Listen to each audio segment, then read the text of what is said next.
I'm Rick Denton. Allison's asked me to share a few stories about Honest Abe, and I'm going to sit here on my porch, and she's going to film me as I reminisce a little bit about that dear company that I love and some of the memories that I treasure. 1979, I was living in Chattanooga with my little family of 5, Wanda and 3 kids, very settled. I had a good job, had a house, I'd already been to the Army. We were just settled in for the long term. And happy there with no thought whatsoever of returning to Clay County, of living here. And Wanda had a 10-year class reunion.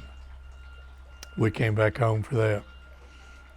Came back in and she was meeting with all of her classmates and having a good time. And I was sitting over in the corner with some other spouses. And one of them was Doug Smith. Doug got to talking, and I was talking with him, and he was sharing with me his dream of a log home kit. He and his dad had just built a log home, and he was running a little old sawmill at that time, and he had sawed the logs for that home. And he got to tell me his dream for a log home kit, and he needed somebody to research it. And he said, "You should return home and go to work for me." So that was the seed. That was the first mention of returning home. And after the reunion, I put it out of my mind and didn't think anything else about it. Went back to Chattanooga and picked up my life and was happy. And I was working for a large company, an engineer with a lot of other engineers, and we were making nuclear reactor vessels. You know what that is? Nuclear reactor vessels. They went in power plants, and supposedly was going to be the future for electricity. And things started happening. 3 Mile Island up in Pennsylvania, you probably read about that in history. 3 Mile Island had their accident, and nuclear waste was spilled, and a lot of things happened that really had repercussions on our little company down in Chattanooga. And all of a sudden, my job didn't look all that secure.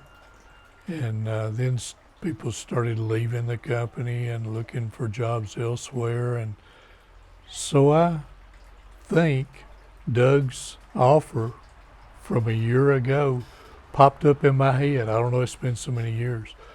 But his offer from a year ago at that little class reunion came into mind, and by this time our kids had grown to the age to where they were starting school in Chattanooga, and we didn't know whether or not Chattanooga was right for us anymore. All of a sudden, we started pondering all these things. To make a very long story short, I called Doug back up, and he still hadn't found anyone, but he still had the dream of log home kits. And he said, "The offer's still on the table. If you want to come back home, you can go to work for me." And I said, "Well, let's meet and talk." And so we did, and we talked, and within a few months, we had settled on all the issues, and I had accepted the job, and was coming back to Clay County to live with my little family. This was August of 1979, the first day, August the 9th, if I remember right. I showed up, and Doug, it's hard to imagine what the place looked like in August of 1979. You travel by there now and you see all of the empire that's there and all the buildings. And back then, nothing was there except a little block office, a former beer joint that had been converted into a little office building. I showed up there. I didn't know what to do. I was sitting there in my car, and nobody was around. And after several minutes, I saw Doug. He was just kind of wandering around. You could tell that he didn't know I was coming. And you could see the shock on his face when he saw me. Oh, yeah. Rick, yeah, now what do I do?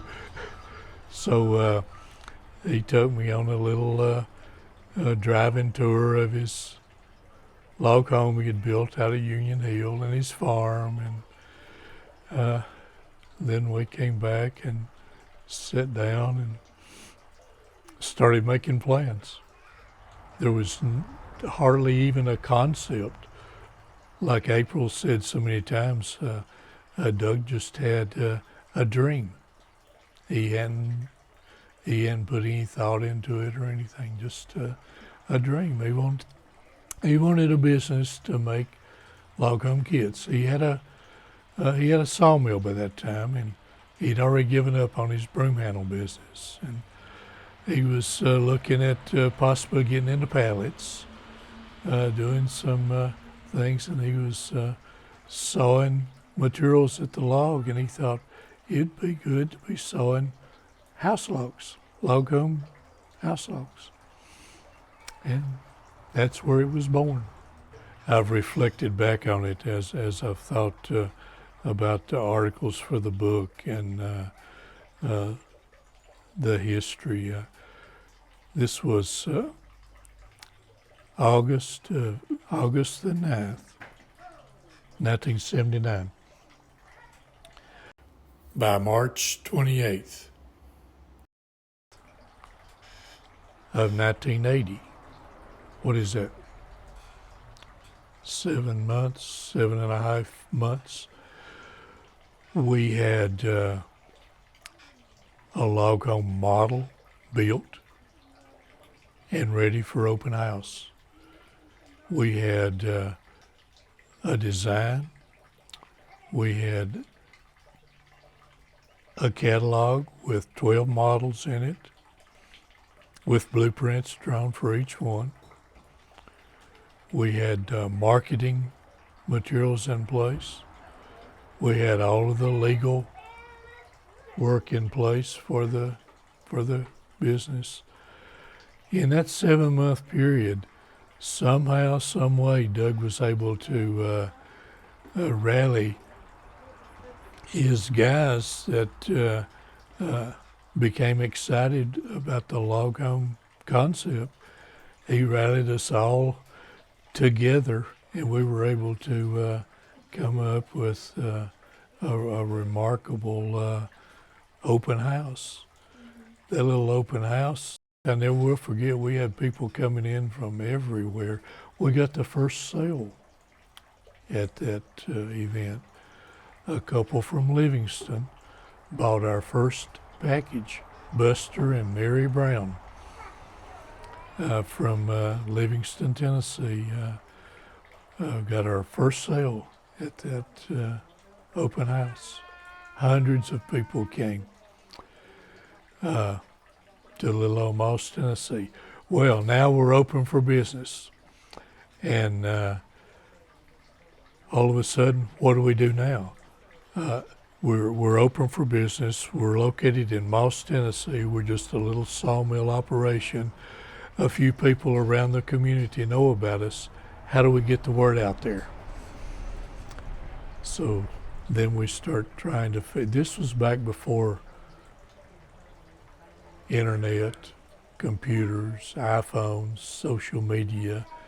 Uh, just because you're open for business doesn't mean that they know about you.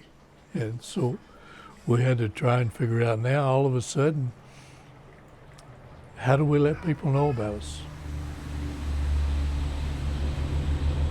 Hey, gosh, I can't even remember the stories. A few newspaper ads and collecting a few names and putting out a little old newsletter there, here and there, and the billboards. Yeah, I'd shared that with you not long ago. That story about See Honest Abe. That came from the promotion that Rock City in Chattanooga had. Have you been there? Ruby Falls and Rock City. They had a promotion where their owner went around and painted billboards on barns all over Middle Tennessee. Nothing but See Rock City, Chattanooga, Tennessee. We borrowed that concept and we went all over Middle Tennessee, hired a local boy to go all over Middle Tennessee, picking out places that we could put up billboards alongside the highway that said, See Honest Abe, so many miles, Miles, Tennessee. Well, I can remember in 1979, Doug had 20 people working for his little sawmill operation, not many. And of course, I was the only log home person. And he would borrow employees from the pallet operation, and he would let them come over and work for log homes for several months, maybe even years. Hardly any of what you would think. It really was a struggle. Doug talked often about nearly going broke and just the struggle to put together his ideas and concepts. Honest Abe had a remarkable growth spurt, thank goodness. Within 5 years, we had grown to where we were doing over 100 packages a year. We had to have employees. We had to have more plant space. Also, during that 5 year period, Doug had other dreams, and his little one sawmill operation had all of a sudden grown to 4 sawmills, and he had a lumber division and buildings everywhere. He was spread out. He not only had the facilities here in Moss, but he had a mill in Livingston. Just remarkable growth. So those 20 people that were working had quickly grown to 100 people working in just a real short period. And then if you fast forward another 10 years into the mid-1990s, my goodness, Doug had incorporated all of those product lines into separate companies. And he had 12, 14 companies, separate individual companies with between 200 and 300 people working. It was just a remarkable time period for Clay County and for a little startup company here. And folks may think of Doug as sitting in his office and kind of controlling everything, but early on, which he may have done later on in his career, but early on he was hands-on. I never knew where Doug would be. If I needed to talk to him, he may be under a machine working on it. He may be in a truck delivering pallets, or he may be up on a grading chain, grading lumber. He was just hands-on, always around. And that pattern kind of followed through to the early managers. We had a lot of different hats that we wore. Me personally, sometimes I would work on advertising. I would wear that hat, then I'd take that hat off and I'd put on my design hat and I'd be drawing blueprints, and then I'd take that hat off and I'd put on my sales hat and I'd be selling a log package. Just a lot of different hats worn by all of the early managers. The same way with the people that we hired. I guess maybe my first hire, or certainly one of the first, was a little high school junior in between his junior and senior years, Freddie Kendall. Freddie's still there. Freddie was a little high school junior. He was looking for summer work. I was looking for a designer or a draftsperson to draw home plans because it was getting too hectic for to try and do all of that. So hired Freddie, and he starts work for us as a part-time junior in high school. And look at him now.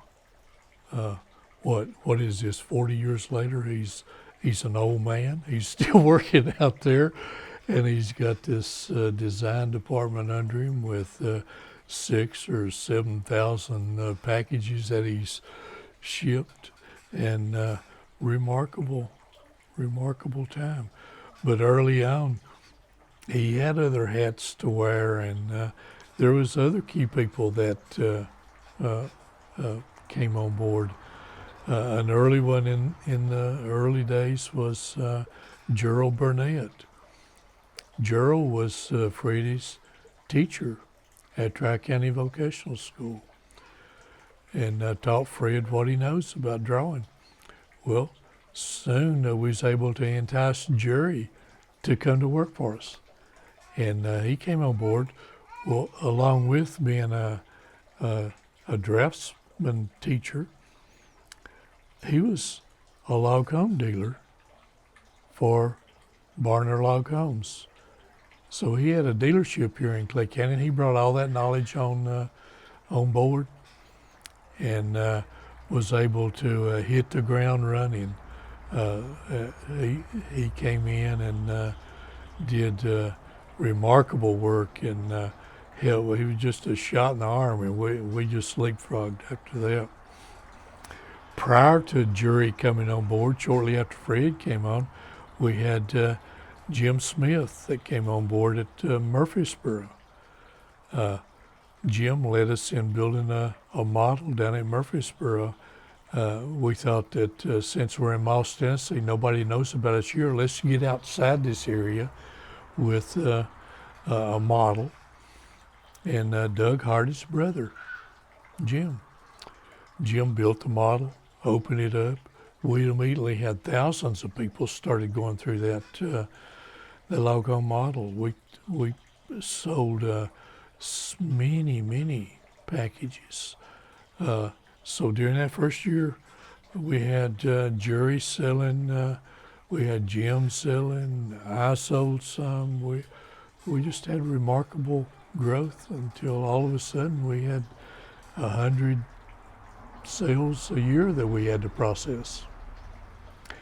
So we had to have people in the plant to process them, and that's when Jackie Cherry came on board. You know Jackie, he's there now. He's still heavily involved in the business. He hasn't retired yet. But in 1982, Jackie joined us and started working as just a plant worker. He advanced up very quickly. Advanced to foreman, to manager, to vice president down through the years, and it's been a remarkable period. I retired in February of '07. I was 59 and a half years old. I could dip into my IRA fund. So that's what led to picking that date. I'd been there nearly 30 years. I'd seen a lot, but there was a yearning within me to do some other things that I just simply didn't have time to do. I bought into Honest Abe early on, and I worked long hours, lot of time spent there. And although it never was mine, there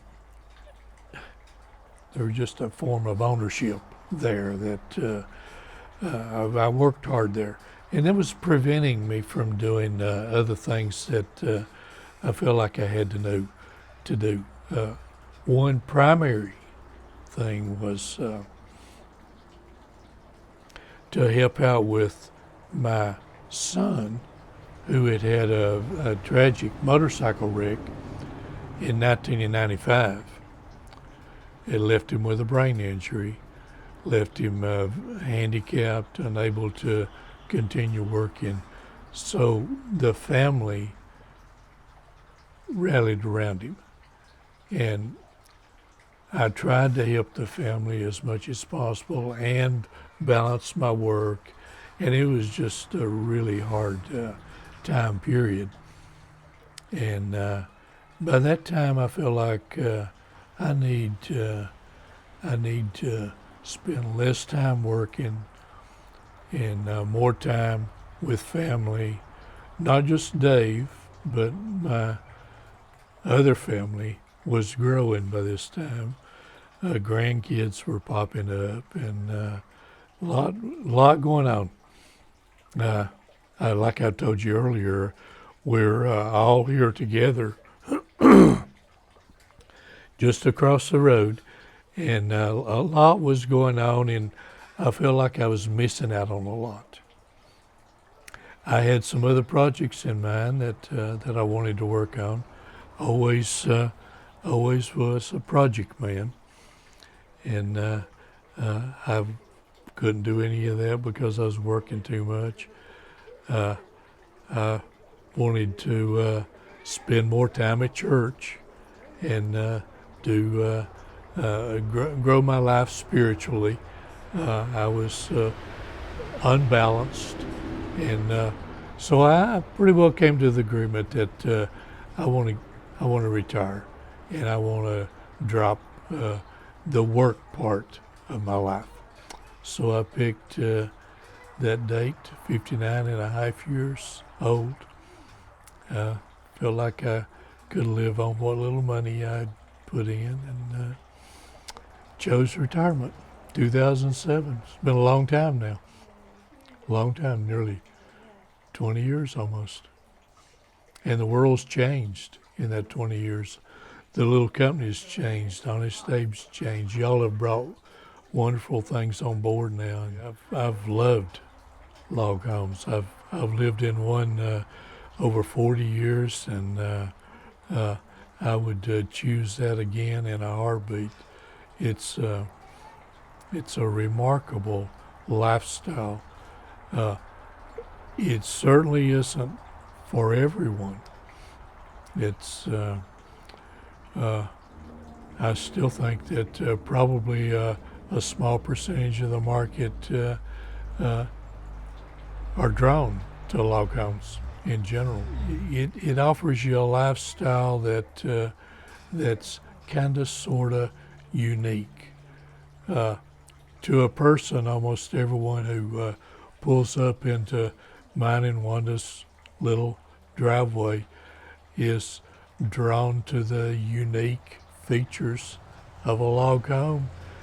That's not taking away anything from beautiful brick homes or any kind of other home, but there's just something that attracts you to a log home, and that lifestyle that I think takes you back to the pioneer days, the creation of our nation, and the homes that the people lived in back then. It just has